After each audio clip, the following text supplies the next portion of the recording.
Hello all, welcome to Paritranaya. In this class, we shall discuss about another very important polity related topic, that is scheduled and tribal areas. So before we start with the discussion of this particular topic, the first thing, the clarity which is required is, so what are the scheduled areas and tribal areas? So do they have any kind of connection with the scheduled castes? No, they do not have any kind of connection with the scheduled caste. So when I say scheduled area or a tribal area, so both of them, they are connected to scheduled tribes. Okay, so this is the first clarity that is required. So whether I speak about scheduled area or whether I speak about tribal area, so both of them, they are linked to scheduled tribes and not scheduled castes. Okay, scheduled castes. So what are the scheduled areas and tribal areas? In these scheduled areas and tribal areas, predominantly the scheduled tribes reside there. Okay, so predominantly scheduled areas and tribal areas are inhabited by scheduled tribes. So in order to offer some kind of special protection to them, so scheduled areas and tribal areas have been created. So in this topic we shall see what is the process involved in the creation of scheduled areas, what is the process involved in the creation of tribal areas, who creates them, and what are the special facilities enjoyed by them. Okay, enjoyed by them. Next, so which article of the constitution deals with the scheduled areas and tribal areas? A very important point to note from the exam point of view. So it is article number 244, and it is present in part 10 of the constitution. So we already discussed about the different parts. For example, part 1, part 2, part 3, part 4. So as part 4 deals with directive principles of state policy, similarly part 10 of the constitution, it deals with scheduled and tribal areas, and in that article number 244, it deals with scheduled and tribal areas, and we also need to remember the article number as well. Okay, article number as well, so it is important. So this part, it provides for a special system of administration. Okay, so what is special system of administration? So normally administration exists everywhere.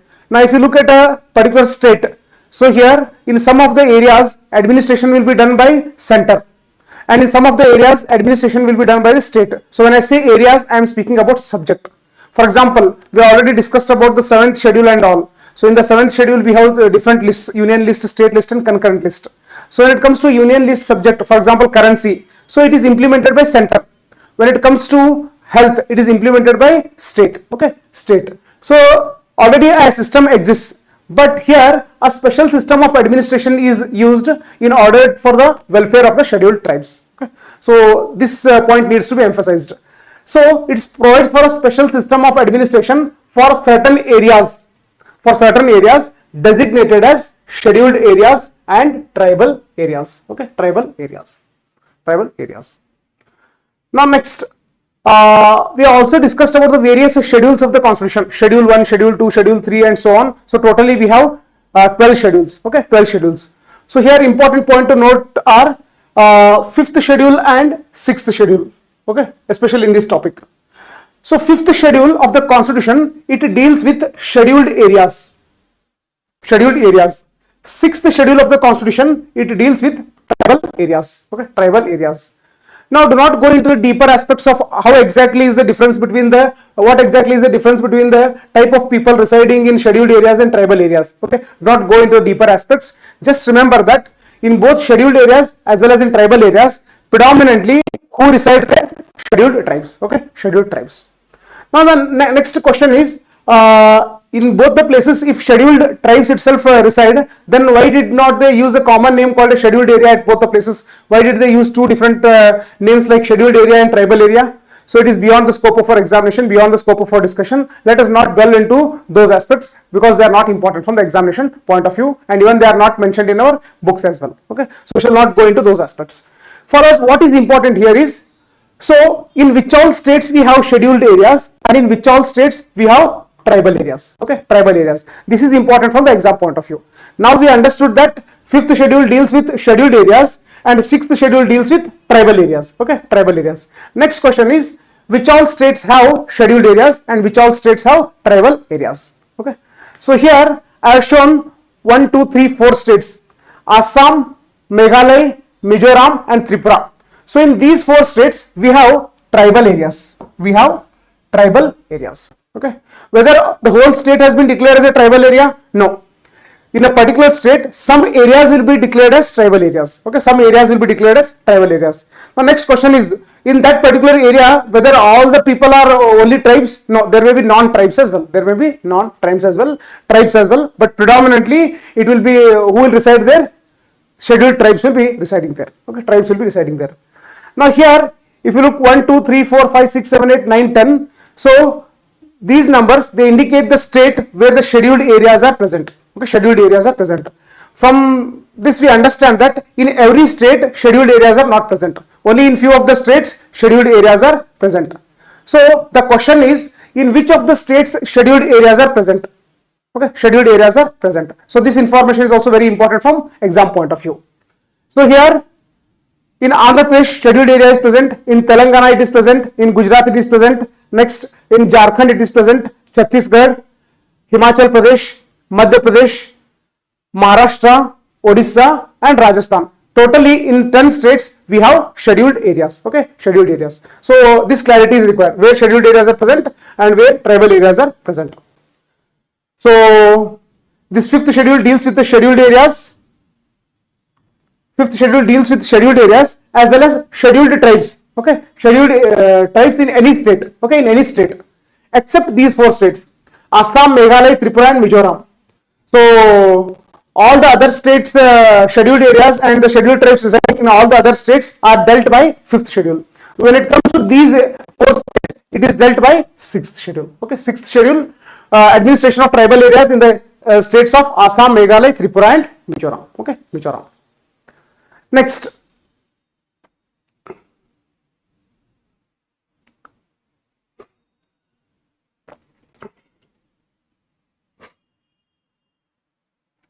scheduled areas.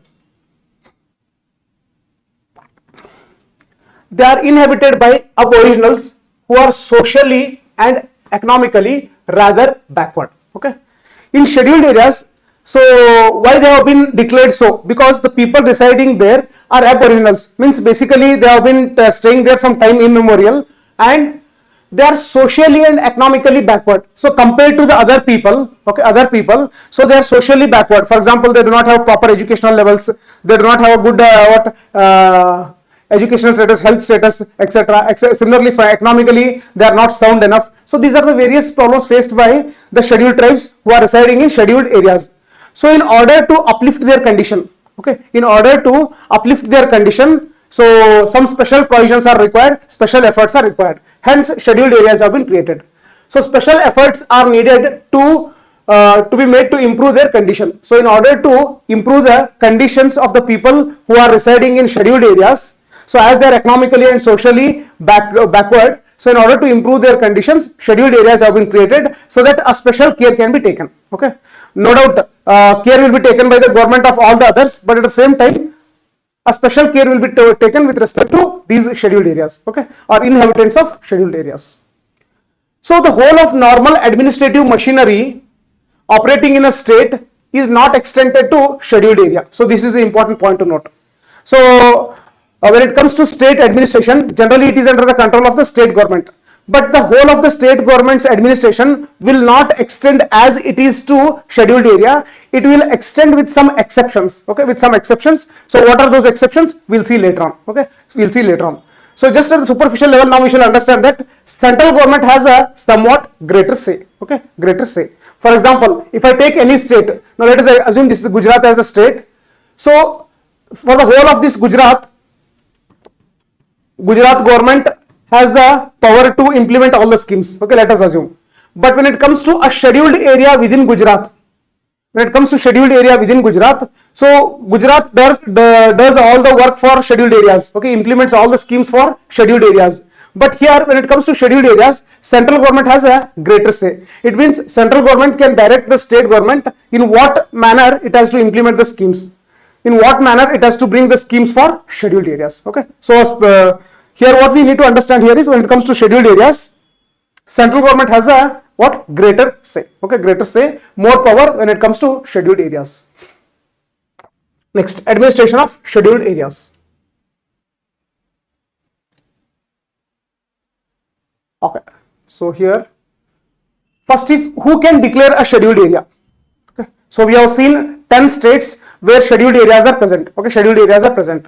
Now, for example, if I take again Gujarat as an example here, the whole of the Gujarat is not a scheduled area. Some part of it has been declared as scheduled area within Gujarat. So similarly, scheduled areas have been declared in Andhra Pradesh, Telangana, Himachal Pradesh, Rajasthan, etc. Okay.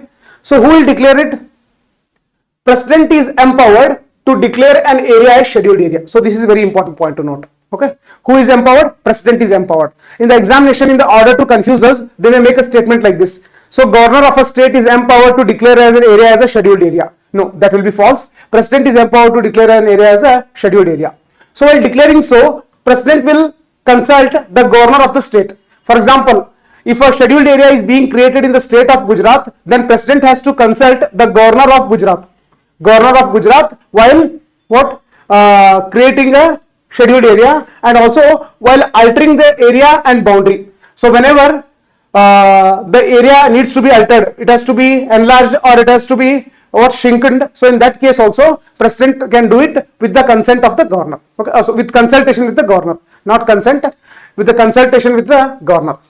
Next, reskinned such a designation. Suppose if you have already given you have declared an area as a scheduled area, but later on that area develops and now you feel that that scheduled area status is no longer required, and if you want to take back that decision, you want to reskin that decision. So who has the power to reskin? Even in this case also president in consultation with the governor of the state.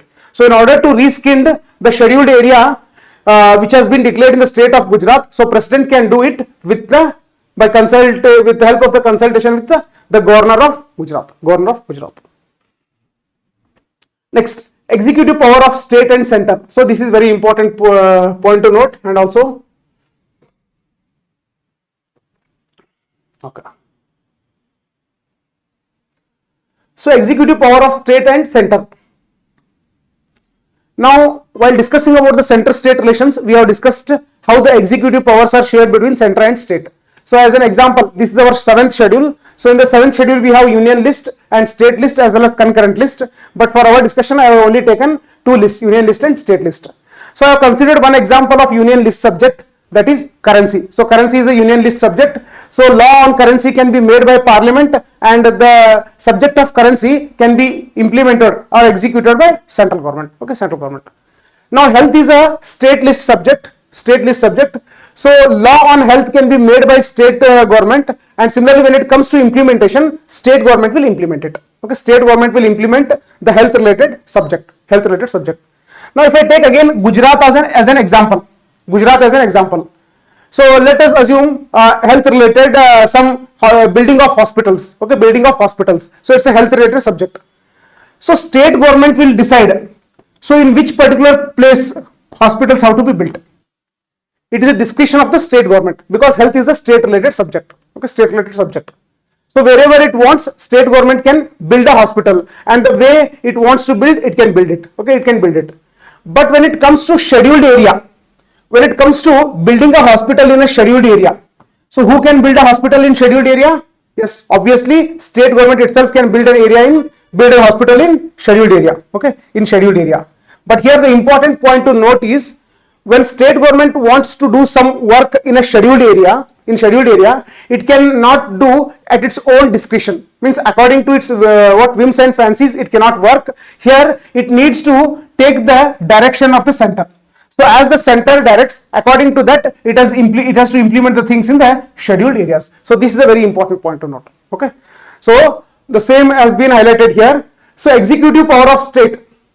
So executive power of state extends to scheduled areas. So in the examination, question may be asked.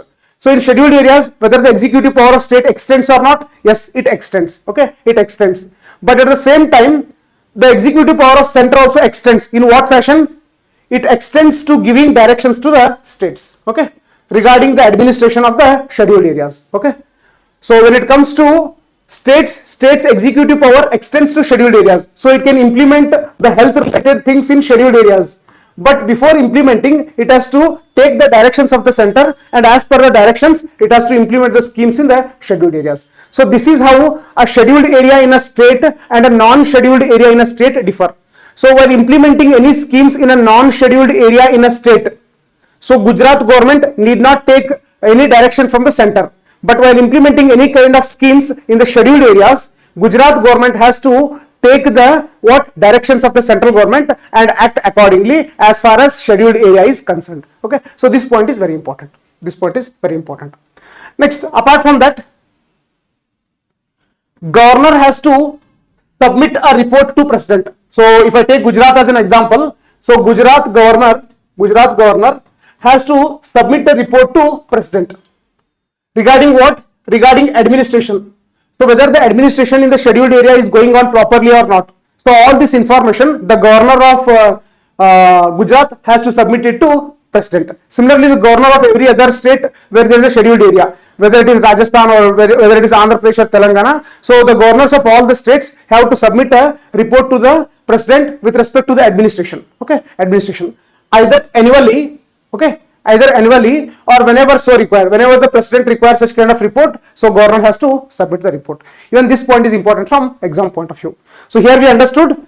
So executive power of state extends to scheduled areas, but it has to take the directions from the center as far as the execution is concerned. Okay, and also governor has to submit the report to president either annually or whenever so required with respect to the administration of the scheduled areas. Okay, scheduled areas. Next, Tribes Advisory Council.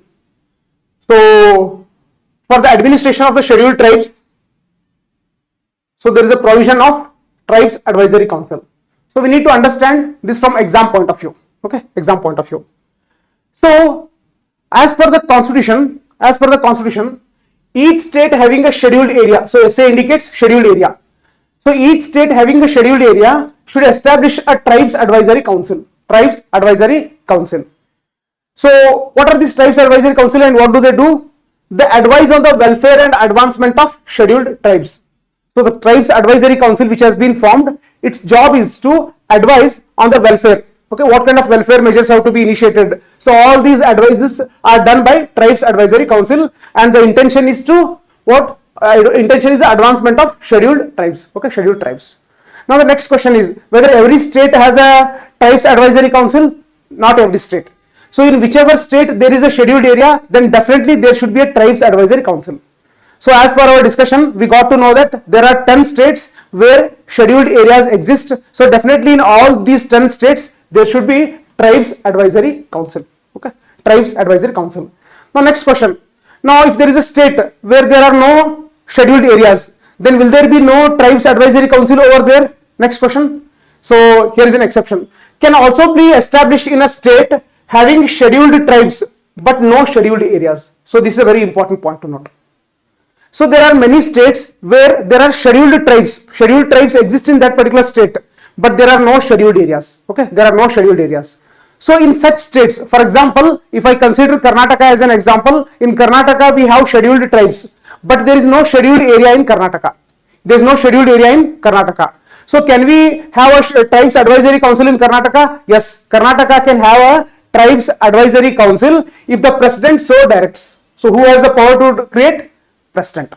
So in whichever state there is a scheduled area, in those states compulsorily there should be Tribes Advisory Council, and in the states where there are no scheduled areas but there are scheduled tribes, then in such cases Tribes Advisory Council may be created based on the direction of the president. Okay, based on the direction of the president. This is again very important point to note. Okay, note. Next, how many members are there as part of the Tribes Advisory Council? There are 20 members. Okay, 20 members. So here I have shown Tribes Advisory Council. I have taken Gujarat as an example. So it has totally 20 members. Okay, 20 members. So when you split it into 3/4 and 1/4, so 15 plus 5. 15 plus 5 is 20. Okay, 20. But the constitution says 3/4 members should come from where? From where should they come? Okay. So now in Gujarat we have MLAs. Okay, we have MLAs. Let us assume there are 150 or 200 MLAs. Okay, in these 150 or 200 MLAs, there will be scheduled tribe MLAs as well. So MLAs who belong to scheduled tribes. Okay, such MLAs who belong to scheduled tribes, they should be part of the Tribes Advisory Council. they should be part of the Tribes Advisory Council. This is again a very important point to note. Okay, so a Tribes Advisory Council consists of 20 members. So among these 20 members, 3/4, that is 15 members should be MLAs. So what kind of MLAs? The MLAs who belong to scheduled tribe. Okay, scheduled tribe. So this is the composition of Tribes Advisory Council. Again, a very important point to note from exam point of view. Okay, from exam point of view. Next, laws applicable to scheduled areas. So we know that laws can be made by both center as well as states. Now, the next question is whether the laws made by the center and the states are applicable to scheduled areas or not. Okay, so with the help of an example, we shall discuss.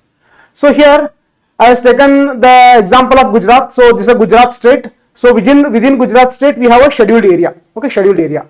So I have taken examples of two different acts. So one is a parliamentary law which is called as Currency Act. Okay, currency is a central government subject, that is union list subject. So Parliament has made a law on currency which is called as Currency Act. Similarly, Gujarat state has made a law called as Gujarat Health Act, because health is a state list subject. Okay, state list subject. Now, when it comes to application of these laws, so this is scheduled area and this is non-scheduled area. Non-scheduled area. So within Gujarat, all of this external area, it's a non-scheduled area.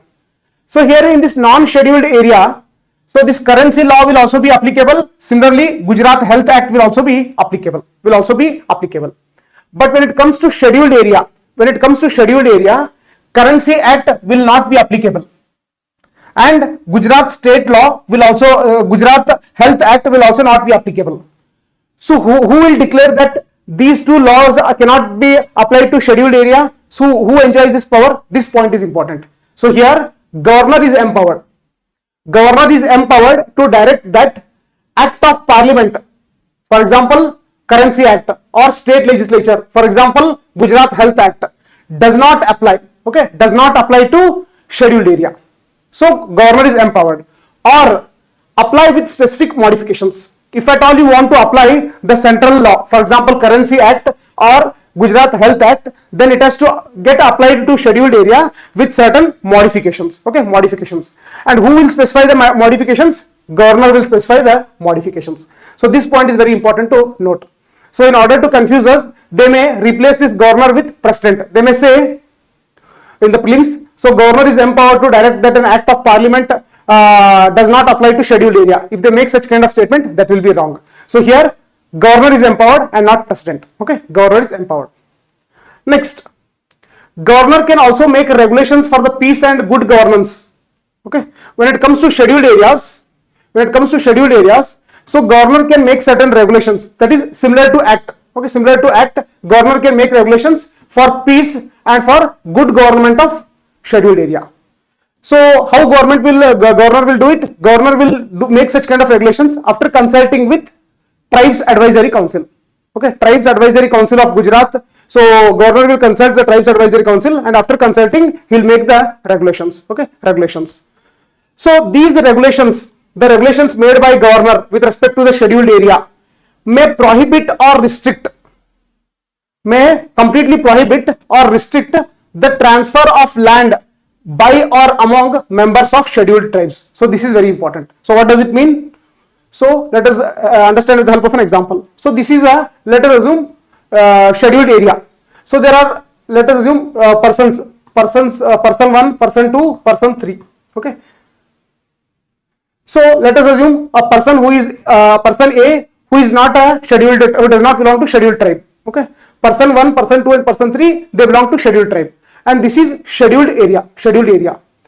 So the regulation made by governor may prohibit the transfer of land by or among the members of STs. It means if person 1 wants to sell land to person P2, if person P2 want to sell land to P3, then this will be regulated by the governor's regulations. So governor can regulate it. Who can sell to whom and how much. Okay. Even if person P1, he wants to sell land to a non-tribal person, even such things can be restricted. Who can restrict it? Governor can restrict it with the help of his regulation. Okay. So generally such kind of provisions are made in order to prevent the exploitation of the tribes. Okay. Exploitation of the tribes. Now suppose person A, he lends money to person 2. Okay. Person A lends money to person 2. So who is a tribe, who belongs to a scheduled tribe. Now if person P2 is unable to return back the money, then what happens? Then he has to sell his assets. Okay, he has to sell his land.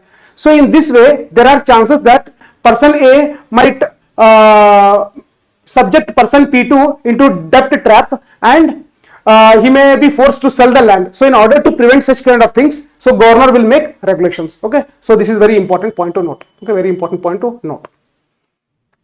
Next, regulate the allotment of land to members of scheduled tribes. Now let us assume there is some land.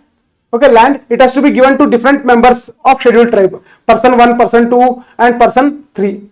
So how much land has to be given to person 1, how much land has to be given to person 2, how much land has to be given to person 3. Okay, so all these things, so this regulation can be done by governor, again a very, very important point to note. Next, regulate the business of money lending in relation to scheduled tribes. Okay, so whenever an outsider is lending some kind of money to scheduled tribe, so he cannot easily lend it. So this lending of money is regulated. So who will regulate it? Governor will regulate it through his regulation. Why? Because using these free provision, somebody might lend and subject the scheduled tribes to debt trap, and they may try to exploit. So in order to avoid that exploitation, so money lending to scheduled tribes and the tribes residing in the scheduled areas is restricted by the regulation of the governor.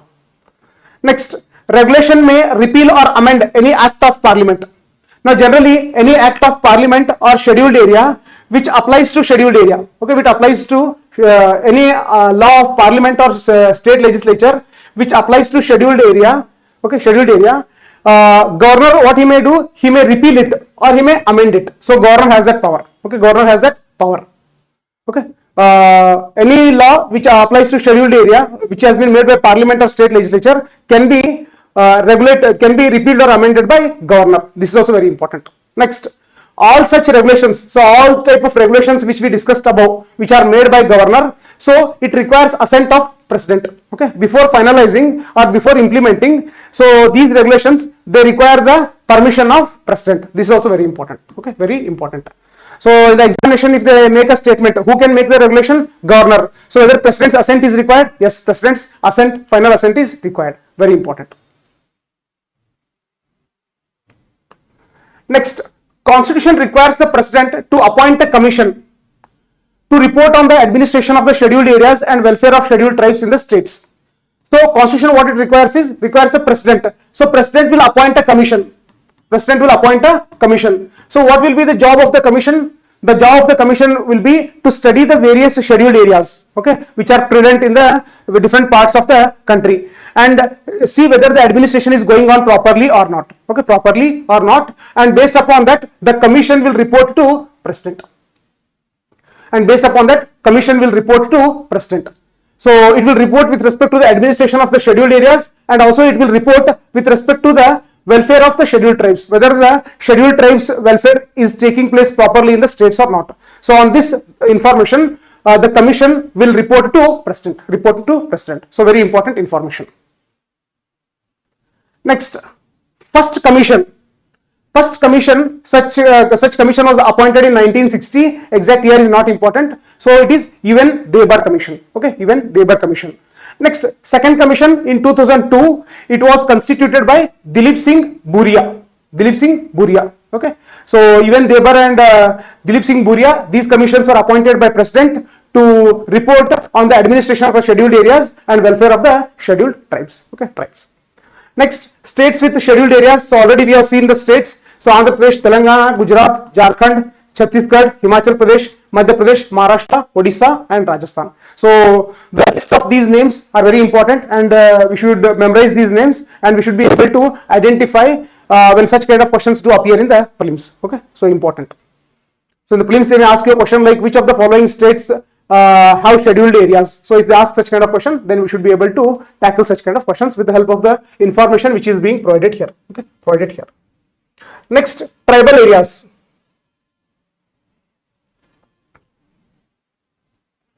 So already we have discussed that fifth schedule deals with scheduled areas. Similarly, sixth schedule deals with tribal areas. Okay, tribal areas. And we have already seen that tribal areas exist in 4 states: Assam, Meghalaya, Tripura and Mizoram. Okay, Mizoram. So these tribal areas in 4 states have been constituted as autonomous districts. Okay, autonomous districts. So here in these 4 states, either you call them as tribal areas or autonomous districts. Both of them are same. Okay, autonomous districts and tribal areas, both of them, they can be used interchangeably. Okay, interchangeably. So next, they do not fall outside the executive authority of the state concerned. So this is also important. So similar to scheduled areas, how the executive of the state extends to the scheduled areas, similarly the executive power of the state also extends to tribal areas. That is, the executive power of the state extends to autonomous districts. It means the state can implement the policies with respect to what? Autonomous districts as well. Okay, districts as well. Now next, this is important. Governor is empowered to organize. Governor is empowered to organize, reorganize, change names, alter areas of autonomous districts. So this point is important. When it comes to scheduled areas, who is empowered? President is empowered. But when it comes to autonomous districts or tribal areas, so governor is, in case of scheduled areas, it is president. President is empowered. In case of tribal areas or autonomous districts, governor is empowered to organize, to create a tribal area, to create an autonomous district and reorganize it. Okay, this point is very important.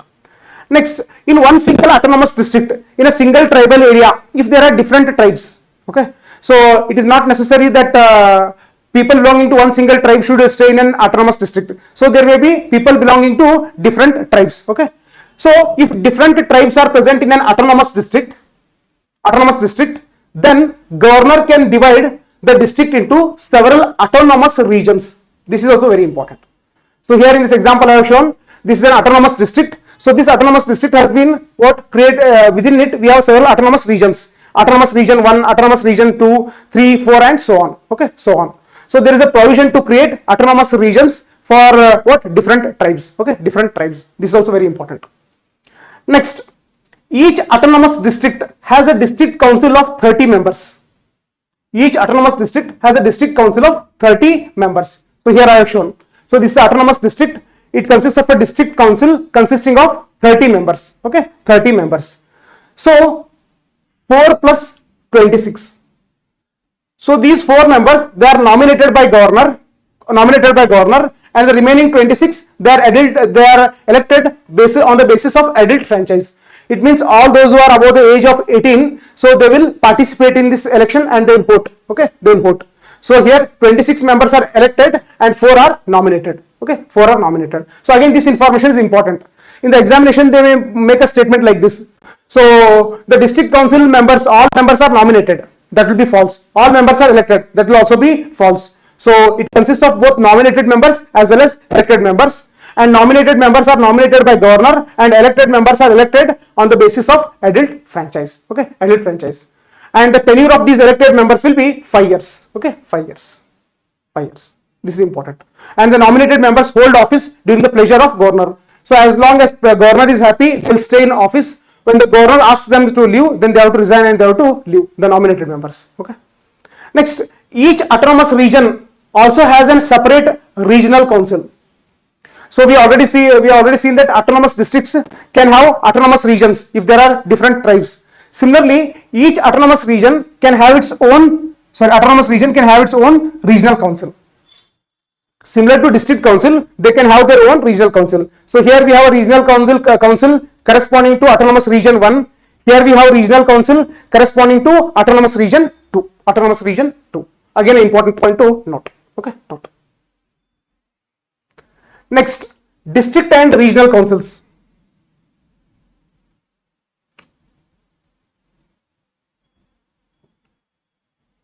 District and regional councils. So administer areas under their jurisdiction. So here we have district council and we have regional councils as well. Okay, regional councils as well. So they can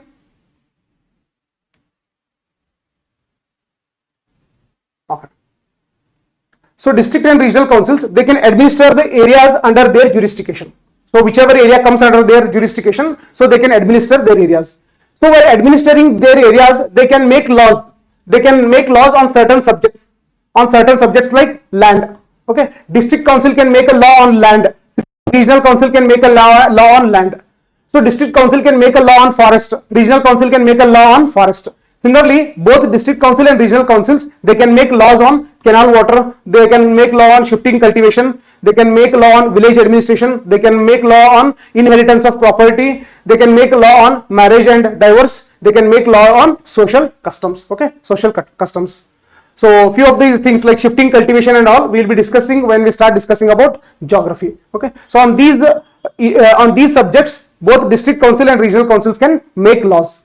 But from the exam point of view, so memorization of all this information is practically impossible and also not important from the exam point of view.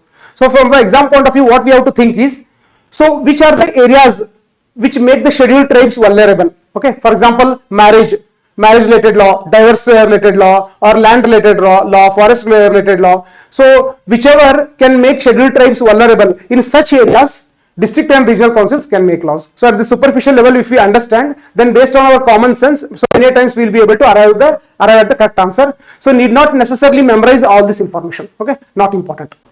So all such laws require assent of governor. So whenever a district council or regional council makes a law on any of these subjects, so such laws, they require assent of the governor, means finally governor has to say yes, okay, governor has to say yes. So this is also very important. Next, district and regional councils.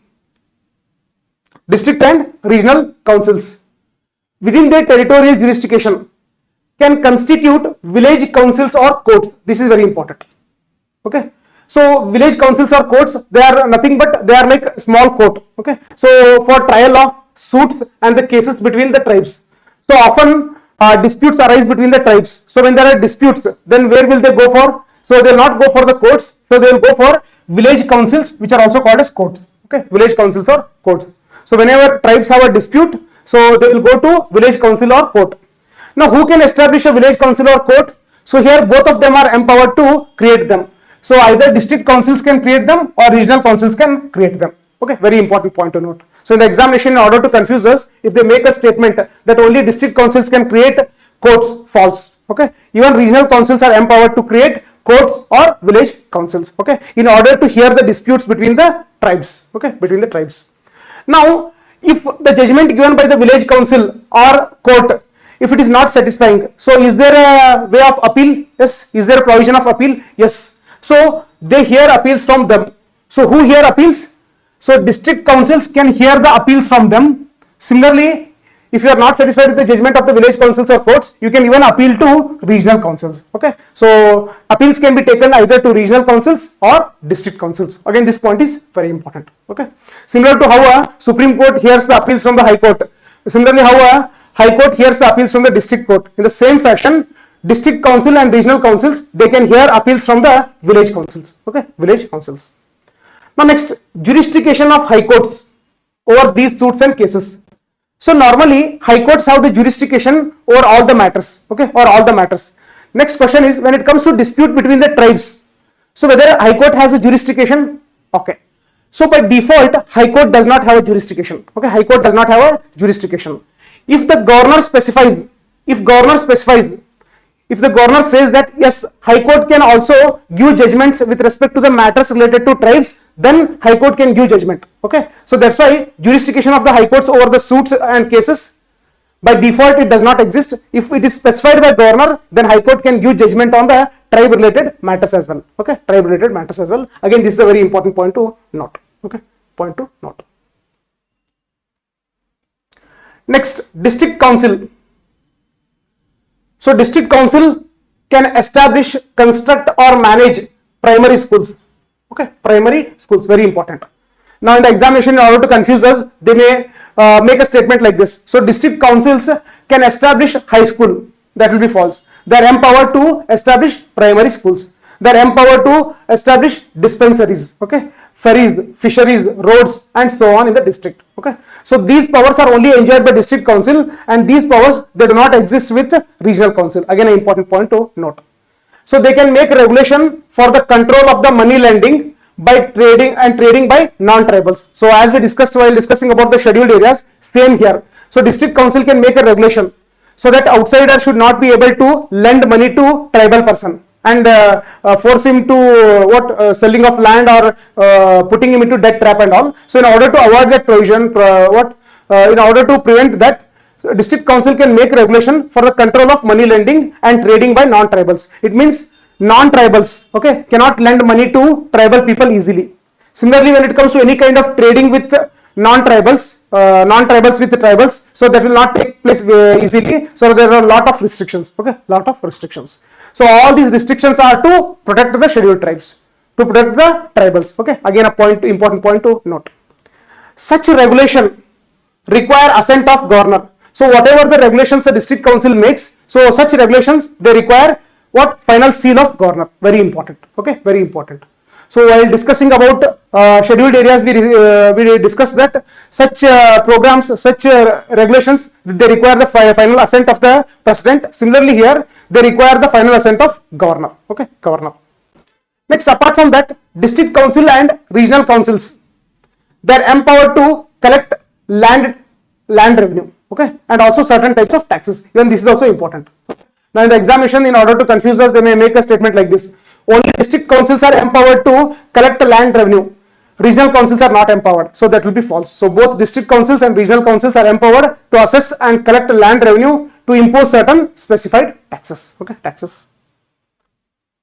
Next, acts of parliament or state legislature, say they do not apply to autonomous districts and autonomous regions. So similar to scheduled areas, we discussed that. So the acts of parliament and state legislatures do not apply to scheduled areas. Similarly, the acts of parliament and state legislature, they do not apply to autonomous districts and autonomous regions. For example, if we consider the state of Assam, and here we have a autonomous district, then whatever the government, the parliament does, it will apply to this place. Whatever the law the Assam legislature does, it will apply to this area. But to this area, the laws made by parliament and the laws made by state legislature will not apply. Even if they apply, they will apply with certain modifications. And who is empowered to make these modifications? Governor of Assam. Governor of Assam. Okay. So this is very important. Very important. Next, governor can appoint a commission. Governor can appoint a commission to examine and report on any matter relating to the administration of autonomous districts or autonomous regions.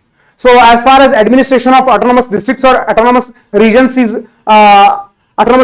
concerned, so governor can appoint a commission. So that commission will study whether the administration is going on properly or not. Okay, and it will report the same to governor. So the commission will study and report it to governor. Okay, important point to note. So here you can make a comparison with scheduled areas. There, president will establish a commission and that commission will report to president. But here, the commission which has been created, which has been appointed, it will report to governor. Appointed by governor, and also the commission will report to governor. Okay, and based on the report of this commission, governor may dissolve a district council or a regional council. Okay, if the district council or regional council is not working properly, and the governor will get to know about it through the report of this commission. So based upon that, the governor has the power to dissolve district council as well as regional council. Again, this is a very important point to note. Okay, note. So finally, tribal areas. So which are the tribal areas? We should be able to identify them. So in Assam, we have North Kachar Hills district. This is a tribal area. We have Karbi Anglong district in Assam. Again, this is a tribal area. Similarly, Bodoland territorial areas district. Okay. In Meghalaya, we have Khasi Hills district, Jaintia Hills district, and Garo Hills district. So all of them, they are tribal areas. Similarly, in Tripura, we have Tripura tribal areas district. In Mizoram, we have Chakma district, the Mara district, and the Lai district. Okay. So all this information is important because in the examination, a match of following type of questions may be framed. So we should be able to connect these autonomous districts with the respective states as well. Okay, states as well. So in this class, we discussed about scheduled and tribal areas, a very important topic from the exam point of view. Similarly, in the forthcoming classes, we will be discussing about the other important topics from exam point of view. For all our further updates, subscribe to our channel and hit on the bell icon. Thank you.